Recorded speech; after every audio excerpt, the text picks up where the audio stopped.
Hello friends, मैं Lakshman sir आप सभी का एक बार पुनः अपने दिव्यांग एसबीएल एकेडमी यूट्यूब चैनल पर हृदय के समस्त सुंदर व समरस भावनाओं के साथ बहुत बहुत स्वागत करता हूं।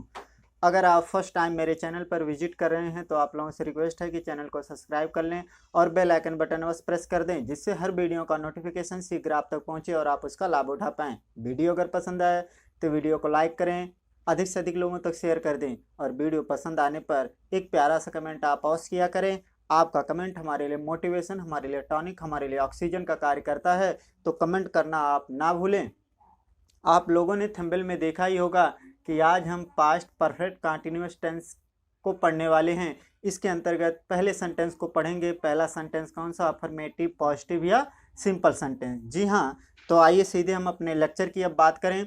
देखिए, आज टेंस का लेक्चर हम 31 पढ़ने वाले हैं। इसके अंतर्गत हम पढ़ेंगे, हमने हेडिंग आपको डलाया है पास्ट परफेक्ट कंटिन्यूअस टेंस, जिसकी हिंदी होती है क्या? कुछ पूरा, कुछ जारी या पूरा पूर्ण भूतकाल। जी हाँ, इसके अंतर्गत ऐसे वाक्य आएंगे, इन वाक्यों में जो कार्य होगी, जो घटना घटित होगी, उसमें भूतकाल में यानी बीते हुए समय में जो कार्य, जो घटना होगा वह बीते हुए समय में कुछ पूरा होगा, कुछ जारी होगा ना, यानी लगातार चलता रहेगा, लेकिन भूतकाली समय में, बीते हुए समय में ना।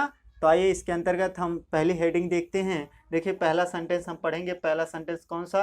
अफर्मेटिव, या इसे आप पॉजिटिव बोल सकते हैं या सिंपल बोल सकते हैं सेंटेंस ना, जिसकी हिंदी होती क्या? साधारण। हाँ, अब बात आती है कि हम कैसे किसी हिंदी वाक्य को मानेंगे कि यह हिंदी वाक्य वास्तव में पास्ट परफेक्ट कंटिन्यूअस टेंस का अफर्मेटिव, पॉजिटिव, सिंपल या साधारण वाक्य है ना।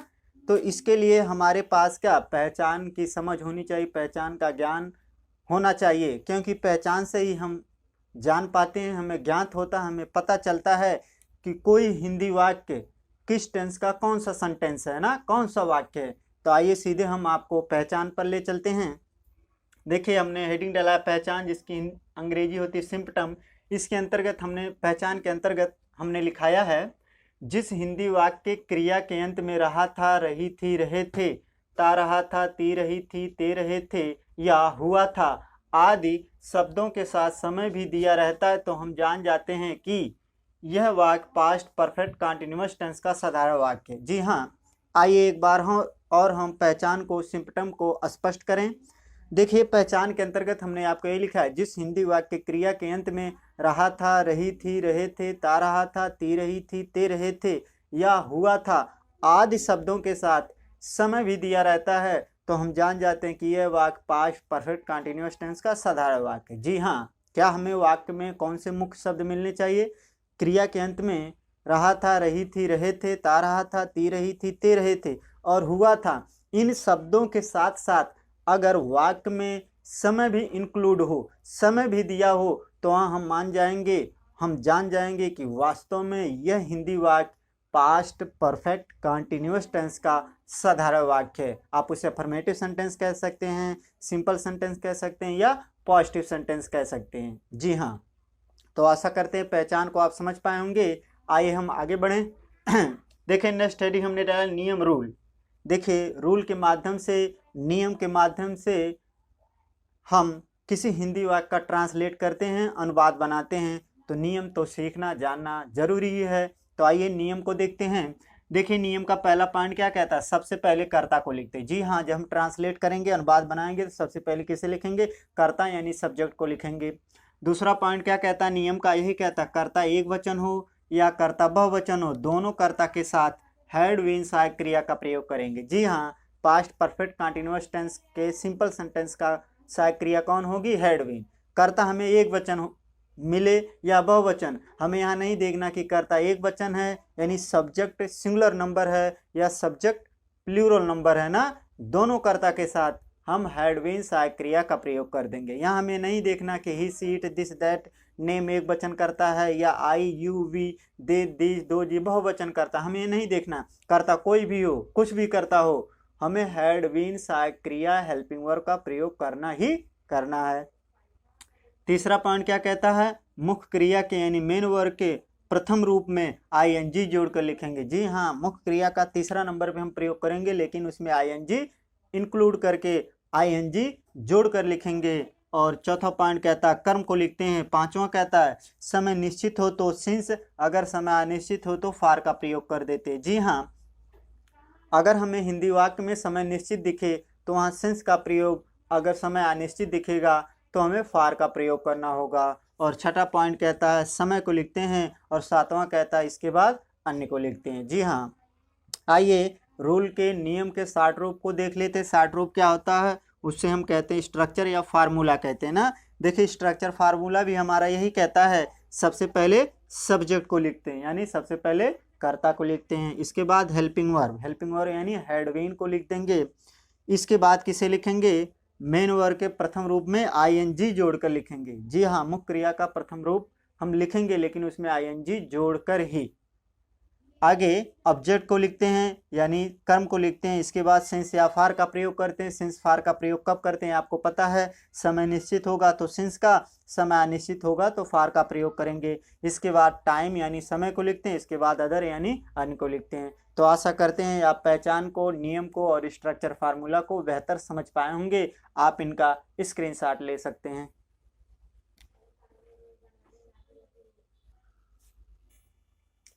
आइए अब हम एग्जाम्पल के माध्यम से ट्रांसलेट करना सीखते हैं। हमने पहचान देखा, हमने नियम देखा। अब एग्जाम्पल के माध्यम से, उदाहरण के माध्यम से हम किसी हिंदी वाक्य का ट्रांसलेट कैसे बनाते हैं, अनुवाद कैसे करते हैं, उसको हम सीखेंगे। तो देखिए पहला एग्जाम्पल दिया गया है। पहला एग्जाम्पल क्या, बंदर 2 घंटे से पेड़ पर बैठा हुआ था। ये देखिए एक हिंदी वाक्य है। अब बात आती है इस हिंदी वाक्य को हम कैसे पहचाने, कैसे माने। यह हिंदी वाक्य वास्तव में पास्ट परफेक्ट कंटीन्यूअस टेंस का साधारण वाक्य ही है ना। तो आइए सीधे हम पहचान के माध्यम से इसे क्लियर करते हैं, स्पष्ट करते हैं। तो देखिए पहचान के अंतर्गत हमने आपको यही लिखा है, जिस हिंदी वाक्य क्रिया के अंत में रहा था, रही थी, रहे थे, ता रहा था, ती रही थी, ते रहे थे या हुआ था आदि शब्दों के साथ समय भी दिया रहता है तो हम जान जाते हैं कि यह वाक्य पास्ट परफेक्ट कंटीन्यूअस टेंस का साधारण वाक्य है। तो देखिए इस हिंदी वाक्य में देखिए बैठना क्या है, क्रिया है। बैठना एक क्रिया है, मुख्य क्रिया है। और इसके अंत में हुआ था शब्द आया है। और इसमें इस वाक्य में देखिए समय भी इंक्लूड है, समय भी दिया 2 घंटे। तो हमें पता चला, हमें स्पष्ट हो गया कि वास्तव में यह हिंदी वाक्य जो दिया गया है, यह हिंदी वाक्य पास्ट परफेक्ट कंटीन्यूअस टेंस का सिंपल सेंटेंस है, साधारण वाक्य ही है। अब बात आती है ट्रांसलेट करने की। तो आइए नियम को फॉलो करते हुए नियम के माध्यम से इसका हम ट्रांसलेट करते हैं। तो नियम का पहला पॉइंट क्या कहता है, सबसे पहले कर्ता को लिखते हैं। इसमें कर्ता कौन है, बंदर। तो बंदर की अंग्रेजी हम लिख देंगे, क्या हो जाएगा, द मंकी। तुमने लिख दिया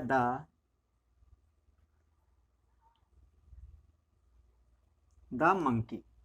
ठीक, नेक्स्ट पॉइंट क्या कहता है नियम का, यही कहता है कर्ता एक वचन हो या कर्ता बहुवचन, दोनों कर्ता के साथ हैड बीन सहायक क्रिया का प्रयोग करते हैं। ठीक, तो सीधे हम हैड बीन यहाँ लिख देंगे, हैड बीन। तो हैड बीन हमने लिख दिया।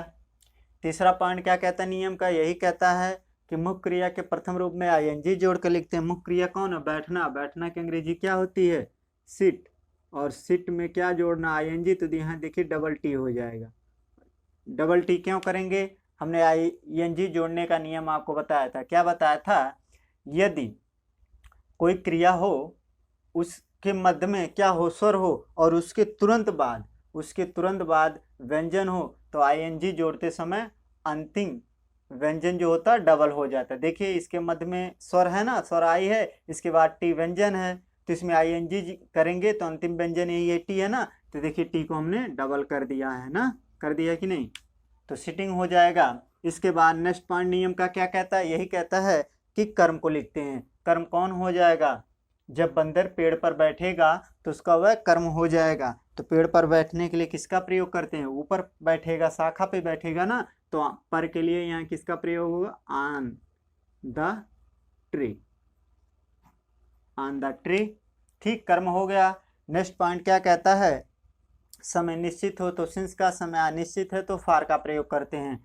तो देखिए यहाँ समय दिया 2 घंटे। 2 घंटे निश्चित है, नहीं अनिश्चित है। क्यों, क्योंकि यहाँ 2 घंटे दिया। अगर 2 बजे से कहता तो ये निश्चित होता, सुबह से कहे, शाम से कहे, दोपहर से कहे तो ये निश्चित होता। लेकिन 2 घंटा कब से, ये सुबह के 2 घंटे या शाम में या कब 2 बजे से या कब से वह बैठा है, ये हमें स्पष्ट नहीं हो पा रहा, क्लियर नहीं हो पा रहा कि ये समय निश्चित, यानी ये समय अनिश्चित है। तो किसका प्रयोग कर देंगे? फार का प्रयोग कर देंगे। तो हमने फार को लिख दिया। ठीक, इसके बाद नेक्स्ट पॉइंट क्या कहता है? समय को लिखते हैं। समय क्या? 2 घंटे। तो 2 घंटे की अंग्रेजी लिख देंगे। 2 घंटा क्या होता है? 2 आवर्स। 2 आवर्स। ठीक, 2 आवर्स। तो हमारा ट्रांसलेट कंप्लीट हुआ। क्या हुआ? The monkey had been sitting on the tree for 2 hours. आइए आगे चलें। देखिए दूसरा एग्जाम्पल दिया है, मैं सुबह से पार्क में टहलता रहा था। तो आइए पहचान के अनुसार इसे भी हम स्पष्ट कर लें। देखिए पहचान के अंतर्गत हमने आपको ये लिखा है, जिस हिंदी वाक्य के क्रिया के अंत में रहा था, रही थी, रहे थे, ता रहा था, ती रही थी, ते रहे थे या हुआ था आदि शब्दों के साथ समय भी दिया रहता है, तो हम जान जाते हैं कि यह वाक्य पास्ट परफेक्ट कंटीन्यूअस टेंस का साधारण वाक्य ही है। तो देखिए यहाँ टहलना क्या है? टहलना एक क्रिया, एक मुख्य क्रिया। इसके अंत में देखिए ता रहा था शब्द आया है, और सुबह क्या? एक समय, समय भी इसमें इंक्लूड है, समय भी दिया है। तो हमें ज्ञात हो गया, हमें बोध हो गया कि यह भी हिंदी वाक्य वास्तव में पास्ट परफेक्ट कंटीन्यूअस टेंस का साधारण वाक्य है। आइए इसका ट्रांसलेट करें। ट्रांसलेट करने के लिए नियम पर जाएंगे, और नियम का पहला पॉइंट क्या कहता है? सबसे पहले कर्ता को लिखते हैं। कर्ता कौन? मैं की अंग्रेजी क्या होती है? आई। तो आई को हम लिख देंगे। हमने आई लिख दिया। नियम का दूसरा पॉइंट क्या कहता है? यही कहता है कर्ता एक वचन या बहुवचन दोनों कर्ता के साथ हैड बीन सहायक क्रिया का प्रयोग करते, तो हैड बीन को हम लिख देंगे। तो हमने हैड बीन भी लिख दिया। ठीक, इसके बाद तीसरा पॉइंट क्या कहता है नियम का? यही कहता है मुख्य क्रिया के प्रथम रूप में आईएनजी जोड़कर लिखते हैं। मुख्य क्रिया क्या? टहलना। टहलना की अंग्रेजी क्या होती है? वॉक। वॉक में क्या लगा देंगे? आईएनजी। क्या हो जाएगा? वॉकिंग। ठीक, इसके बाद नेक्स्ट पॉइंट क्या कहता है कि कर्म को लिखते हैं। कर्म कौन होगा? पार्क में जब आप टहलेंगे तो यह आपका कर्म हो जाएगा। तो पार्क में, तो इनके लिए क्या हो जाएगा? इन the park. In the park. ठीक, इसके बाद नेक्स्ट पॉइंट क्या कहता है? नियम का छठा पॉइंट यही कहता है, शायद छठा या पांचवा होगा, यही कहता है समय निश्चित हो तो सिंस का, समय अनिश्चित हो तो फार का प्रयोग करते हैं। अब देखिए सुबह क्या है? सुबह ये समय है ना, तो ये निश्चित है। हाँ निश्चित है। सुबह दोपहर शाम दे दे तो हमने कहा था ये निश्चित होता है। तो यहाँ किसका प्रयोग करेंगे? सिंस का। तो सिंस हम लिख देंगे। सिंस। नेक्स्ट पॉइंट नियम का क्या कहता है? समय को लिखते हैं। समय क्या है? सुबह। सुबह की अंग्रेजी क्या होती है? मॉर्निंग। तो मॉर्निंग हम लिख देंगे। मॉर्निंग। और नेक्स्ट पॉइंट कहता है अदर को लिखते हैं, यानी अन्य को लिखते हैं। अन्य कोई शब्द है नहीं, इसलिए फुल स्टॉप लगा देंगे। तो हमारा ट्रांसलेट कंप्लीट क्या हुआ? I had been walking in the park since morning. आइए आगे चलें। देखिए तीसरा एग्जाम्पल दिया, सीता सुबह से अपनी गुड़ियों से खेल रही थी। आइए इस हिंदी वाक्य को भी हम पहचान के अनुसार स्पष्ट कर लें एक बार। देखिए पहचान के अंतर्गत हमने आपको ये लिखा है, जिस हिंदी वाक्य क्रिया के अंत में रहा था, रही थी, रहे थे, ता रहा था, ती रही थी, ते रहे थे या हुआ था आदि शब्दों के साथ समय भी दिया रहता है, तो हम जान जाते हैं कि यह वाक्य पास्ट परफेक्ट कंटीन्यूअस टेंस का साधारण वाक्य है। तो देखिए खेलना क्या है? खेलना एक क्रिया है, एक मुख्य क्रिया है, और इसके अंत में देखिए रही थी शब्द भी है ना, और सुबह क्या? सुबह भी दिया है, तो समय भी इसमें इंक्लूड है इस हिंदी वाक्य में। तो हमें विदित हुआ, हमें बोध हुआ कि यह भी हिंदी वाक्य पास्ट परफेक्ट कंटीन्यूअस टेंस का साधारण वाक्य ही है। आइए इसका आप ट्रांसलेट करें। ट्रांसलेट करने के लिए नियम पर जाएंगे, और नियम का पहला पॉइंट क्या कहता है? सबसे पहले कर्ता को लिखते। कर्ता कौन है? सीता। सीता का अंग्रेजी लिख देंगे। लिख दिया हमने। दूसरा पॉइंट क्या कहता है? नियम का यही कहता है कर्ता एक वचन या कर्ता बहुवचन दोनों कर्ता के साथ हाँ हैड बीन सहायक क्रिया का प्रयोग करते हैं। हैड बीन हेल्पिंग वर्ब का प्रयोग हम कर दिया। ठीक, इसके बाद तीसरा पॉइंट नियम का क्या कहता है? मुख्य क्रिया के प्रथम रूप में आईएनजी जोड़कर लिखते हैं। मुख्य क्रिया क्या है? खेलना। खेलना का अंग्रेजी क्या होती है? प्ले। प्ले में क्या लगा देना? आईएनजी। क्या हो जाएगा? प्लेइंग। इसके बाद नेक्स्ट पॉइंट क्या कहता है? नेक्स्ट पॉइंट यही कहता है कि कर्म को लिखते हैं। जब सीता देखिए सीता अपने गुड़ियों से खेलेगी, अपनी गुड़ियों से खेलेगी तो उसका कर्म हो जाएगा। तो देखिए यहाँ गुड़िया क्या? एक वस्तु है, वस्तु के साथ खेलती है ना, तो उसके लिए किसका प्रयोग करेंगे? से के लिए विथ का ना। तो क्या हो जाएगा विथ, और अपनी गुड़ियों तो नाम के साथ हमने बताया था, नाम अगर स्त्रीलिंग हो तो अपने के लिए हर का प्रयोग करेंगे, नाम अगर पुल्लिंग हो तो अपने के लिए हिज का प्रयोग करेंगे। तो नाम यहाँ सीता क्या स्त्रीलिंग है, जनाना है ना, तो यहाँ अपने के लिए किसका प्रयोग कर देंगे, हर का प्रयोग, हर डॉल्स, हर डॉल्स। यहाँ देखिए गुड़ियों यानी कई गुड़ियाँ ना, तो डॉल्स हो जाएगा। नेक्स्ट पॉइंट कहता है नियम का समय निश्चित तो सिंस समय अनिश्चित हो तो फार का प्रयोग करते हैं। देखिए यहाँ भी सुबह दिया है तो समय क्या निश्चित है ना, हमने बताया सुबह दोपहर शाम दे देते या निश्चित होता है, तो क्या हो जाएगा सिंस का प्रयोग कर देंगे। नेक्स्ट पॉइंट क्या कहता है नियम का, क्या कहता है समय को लिखते, समय क्या सुबह है तो सुबह की अंग्रेजी क्या होती है मॉर्निंग, तो मॉर्निंग हम लिख देंगे, ठीक, तो morning full stop. Next point यही कहता है अन्य को लिखते हैं अदर को लिखते हैं तो अन्य कोई शब्द है नहीं बचा ना, तो हमारा ट्रांसलेट कंप्लीट हुआ। क्या हुआ, Sita had been playing with her dolls since morning. आइए आगे चलें। देखिए नेक्स्ट एग्जाम्पल दिया है, वे मेरा 5 घंटे से इंतजार कर रहे थे। देखिए पहचान के अनुसार क्रिया के अंत में रहा था, रही थी, रहे थे, ता रहा था, ती रही थी, ते रहे थे या हुआ था शब्द देना चाहिए ना। तो यहाँ देखिए इंतजार करना एक मुख्य क्रिया है, क्रिया है, और इसके अंत में रहे थे शब्द है, और इसमें समय भी देखिए दिया 5 घंटा, 5 घंटे क्या एक समय भी दिया ना, तो हमें पता चला कि यह भी हिंदी वाक्य पास्ट परफेक्ट कंटिन्यूअस टेंस का साधारण वाक्य ही है। आइए इसका ट्रांसलेट करें, अनुवाद बनाएं। अनुवाद बनाने के लिए नियम को फॉलो करेंगे। तो नियम का पहला पॉइंट क्या कहता है, सबसे पहले कर्ता को लिखते, कर्ता कौन है वे की अंग्रेजी क्या होती है दे, तो दे को हम लिख देंगे, ठीक। इसके बाद दूसरा पॉइंट क्या कहता है नियम का, ये कहता है कर्ता एक वचन हो या बहुवचन दोनों कर्ता के साथ हैड बीन सहायक क्रिया का प्रयोग, तो हैड बीन को हम लिख देंगे, तो हमने हैड बीन लिख दिया, ठीक। इसके बाद तीसरा पॉइंट क्या कहता है नियम का, एक कहता मुख्य क्रिया के प्रथम रूप में आईएनजी जोड़कर लिखते हैं। मुख्य क्रिया क्या इंतजार करना, मुख्य क्रिया इंतजार करना का अंग्रेजी क्या होती है वेट, तो वेट में क्या लगा देना आईएनजी, तो आईएनजी हमने इंक्लूड कर दिया, तो क्या हो गया वेटिंग। इसके बाद नेक्स्ट पॉइंट क्या कहता है, कर्म को लिखते हैं, कर्म क्या होगा मेरा, मेरा आप इंतजार करेंगे तो यह कर्म आपका होगा, तो यहाँ देखिए मेरा के लिए क्या हो जाएगा फॉर मी, फॉर मी यानी मेरे लिए, फॉर मी यानी मेरा, यानी मेरे लिए आप इंतजार कर रहे थे ना, ठीक, मेरा आ जाए तो उसके लिए फॉर मी ना, यानी मेरे लिए मेरा ना, कर्म हो गया। नेक्स्ट पॉइंट क्या कहता है, समय निश्चित हो तो सिंस का, समय अनिश्चित हो तो फार का प्रयोग करते हैं। अब ये देखिए 5 घंटे दे रहा है तो घंटा यहाँ नहीं, ये निश्चित नहीं, अगर 5 बजे से देता तो निश्चित हो जाता, कब से वह इंतजार कर रहा है ना, दोपहर से, सुबह से, शाम से ना, कब से इंतजार कर रहा है ये निश्चित नहीं है कि 5 घंटे से वह इंतजार कर रहा है कि उससे कम या उससे अधिक हो गया, यह स्पष्ट नहीं हो रहा ना, तो यहाँ क्या समय अनिश्चित है तो किसका प्रयोग कर देंगे फार का, ठीक। इसके बाद नेक्स्ट पॉइंट नियम का क्या कहता है, समय को लिखते, समय क्या है 5 घंटा, 5 घंटे की अंग्रेजी क्या हो जाएगी 5 आवर्स, फुल स्टॉप। क्या हुआ translate complete, they had been waiting for me for 5 hours. आइए आगे चलें।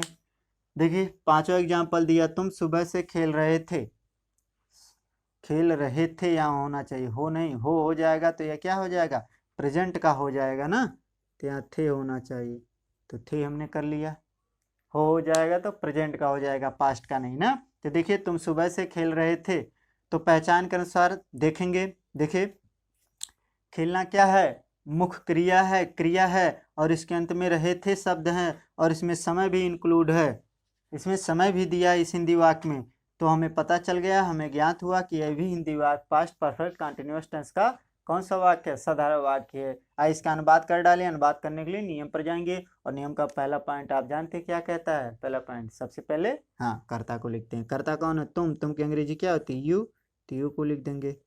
और दूसरा पॉइंट क्या कहता है भैया, दूसरा पॉइंट ये कहता नियम का कर्ता एक वचन या बहुवचन दोनों कर्ता के साथ हैड बीन सहायक क्रिया का प्रयोग करते, तो हैड बीन को हम लिख देंगे, तो हैड बीन हमने लिख दिया, ठीक। तीसरा पॉइंट क्या कहता है नियम का, यही कहता है कि मुख्य क्रिया के प्रथम रूप में आईएनजी जोड़कर लिखते हैं। मुख्य क्रिया क्या है खेलना, खेलना का अंग्रेजी क्या होती है प्ले, प्ले को लिख देंगे, प्ले में आईएनजी जोड़ कर लिखना, तो क्या हो जाएगा प्लेइंग। नेक्स्ट पॉइंट क्या कहता है, कर्म को लिखते हैं, कर्म इसमें क्या प्लेइंग, वही आप कुछ ना कुछ खेलेंगे, जो खेलेंगे वही आपका कर्म है, इसमें आप प्रत्यक्ष कर्म है, कुछ ना कुछ आप जरूर खेलेंगे ना, तो अब कर्म आपका छिपा हुआ कुछ ना कुछ खेलेंगे, तो उसे हम अब नहीं लिखेंगे, आगे चलेंगे। अब नेक्स्ट पॉइंट कहता है समय निश्चित हो, तो सिंस समय अनिश्चित है फार का, देखिए इसमें सुबह दिया है तो सुबह निश्चित है, तो किसका प्रयोग करेंगे सिंस का, तो सिंस हमने लिख दिया। नेक्स्ट पॉइंट कहता है नियम का यही कि समय को लिखते हैं, समय कौन है सुबह, तो सुबह का अंग्रेजी लिख देंगे, क्या हो जाएगा मॉर्निंग। देखिए इसमें सुबह ज़्यादा आ गया है ना, क्या हुआ you had been playing since morning. आइए छठा एग्जाम्पल दिया, हम 4 दिन से स्कूल जाते रहे थे। आइए इस हिंदी वाक्य का पहचान हम थोड़ा डिटेल रूप में देख लेते हैं। देखिए पहचान के अंतर्गत हमने आपको यही लिखाया है, जिस हिंदी वाक्य के क्रिया के अंत में रहा था, रही थी, रहे थे, ता रहा था, ती रही थी, ते रहे थे, या हुआ था आदि शब्दों के साथ समय भी दिया रहता है, तो हम जान जाते हैं कि यह वाक्य पास्ट परफेक्ट कंटिन्यूअस टेंस का साधारण वाक्य है। सिंपल सेंटेंस आप कह सकते हैं, पॉजिटिव सेंटेंस आप कह सकते हैं, या अफर्मेटिव सेंटेंस आप कह सकते हैं। तो देखिए इस हिंदी वाक्य में देखिए जाना क्या है, क्रिया है, मुख्य क्रिया है, और इसके अंत में रहे थे शब्द है, और इसमें 4 दिन क्या एक समय भी है ना दिया है, तो हमें पता चला, हमें बोध हुआ, हमें ज्ञात हुआ कि यह भी हिंदी वाक्य वास्तव में सच में पास्ट परफेक्ट कंटिन्यूअस टेंस का साधारण वाक्य ही है। आइए इसका ट्रांसलेट करें, अनुवाद बनाएं। अनुवाद बनाने के लिए नियम पर जाएंगे, और नियम का पहला पॉइंट ये कहता है सबसे पहले कर्ता को लिखते हैं, कर्ता कौन हम के अंग्रेजी क्या आती है वी, तो वी को हम लिख देंगे, तो हमने वी लिख दिया। दूसरा पॉइंट नियम का क्या कहता है, यही कहता है कर्ता एक वचन या बहुवचन दोनों कर्ता के साथ हाँ हैड बीन सहायक क्रिया का प्रयोग करते, तो हैड बीन को हम लिख देंगे, तो हमने हैड बीन भी लिख दिया। ठीक, इसके बाद दूसरा पॉइंट हो गया। तीसरा पॉइंट नियम का क्या कहता है, मुख्य क्रिया के प्रथम रूप में आईएनजी जोड़कर लिखते हैं। मुख्य क्रिया क्या, जाना, जाना का अंग्रेजी क्या होती है गो, गो में क्या लगाना आईएनजी, तो क्या हो जाएगा गोइंग। इसके बाद नेक्स्ट पॉइंट क्या कहता है नियम का, कर्म को लिखते हैं, कर्म कौन होगा स्कूल आप जाएंगे, देखिए स्कूल स्थान है तो जाने के लिए यहाँ टू का प्रयोग कर देंगे, गोइंग, गोइंग टू क्या हो जाएगा स्कूल। ठीक, स्कूल हो गया। इसके बाद नेक्स्ट पॉइंट क्या कहता है नियम का, यही कहता है समय निश्चित है तो सिंस समय अनिश्चित हो फार का प्रयोग करते हैं। अब ये देखिए 4 दिन दे रहा था, यह निश्चित नहीं है किस दिन से, अगर यहाँ सप्ताह का दिन का नाम दे देता, जैसे संडे दे देता, मंडे यानी रविवार देता, सोमवार देता, मंगलवार देता, यानी दिन दे देता सप्ताह का, तो वह निश्चित होता, लेकिन यहाँ 4 दिन कह रहा ना, तो निश्चित नहीं है, तो किसका प्रयोग करेंगे फार का प्रयोग करेंगे, क्योंकि समय अनिश्चित है तो फार का प्रयोग। इसके बाद नेक्स्ट पॉइंट क्या कहता है नियम का, यही कहता है कि किसे लिखते हैं समय को लिखते हैं, समय कौन है 4 दिन, तो 4 दिन की अंग्रेजी लिख देंगे 4 डेज। इसके बाद नेक्स्ट पॉइंट कहता है अन्य को लिखते हैं, अन्य कोई शब्द बचा नहीं तो फुल स्टॉप लगा देंगे, और ट्रांसलेट हमारा कंप्लीट हुआ। क्या हुआ, we had been going to school for 4 days. तो आशा करते हैं आप लोग ट्रांसलेट करना, अनुवाद बनाना सीख चुके होंगे। अगर वीडियो आपको पसंद आई हो तो वीडियो को लाइक कर दें, अधिक से अधिक लोगों तक शेयर भी कर दें। अगर अभी तक आपने चैनल सब्सक्राइब नहीं किया तो प्लीज़ चैनल को सब्सक्राइब भी कर लें, और बेल आइकन बटन अवश्य प्रेस कर दें। तो आज के लिए इतना ही, आप लोगों का बहुत बहुत धन्यवाद।